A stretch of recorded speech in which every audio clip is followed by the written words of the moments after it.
Қаскелең қаласы, мынау Төле би көшесі, мінекей 48-ші үй, мынау мысалы.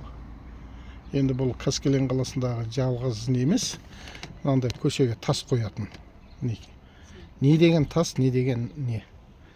Хотя бы баллон қойса да болады, я? Егер машинасы нұр болған жағдайда да, жаңағы неді, аяғы нұр болған жағдайда да ештеңке болмайды енді. Баллон жеңіл, жұмсақ. Мынандай тас қою, мынандай мінекей, міне квадратный, мынау бордюр ма немене, квадратный бетонный нені қою деген енді ол болмайтын әңгіме ғой мынау. Мынау қастандық қой, қастандық.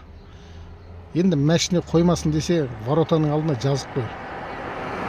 Воротаның алдына жазып қой. Ешқандай жазу да жоқ мінекей.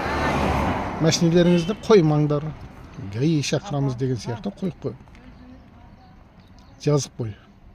Одан кейін қойған адамдарға ГАИ шақыра бер. Ескертілді, болды. Мынандай тас қою деген сұмдық емес па? Енді қазір барып жай адам, мысалы мен сияқты жай адам барып айтса, ол обязательно айғай-шу шығарады бұл.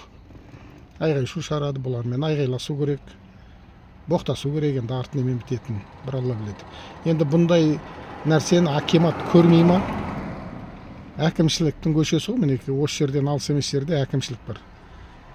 Талай рет өтіп, осыны көріп жүр ғой, әкімшілікте істейтіндер. Осыны келіп, алдырып тастау керек қой, айту керек.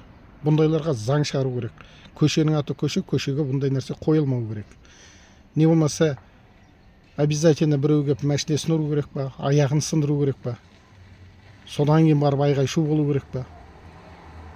Не нәрсені де алдын алу керек па? Не нәрсені де алдын алу керек. Бұл деген жай ғана кішкентай көше емес, үлкен көше көрініп тұр. Енді кішкентай көше болса да бұндай қоюға тыйым салу керек, заң шығару керек. Болмайды мынандай әңгіме.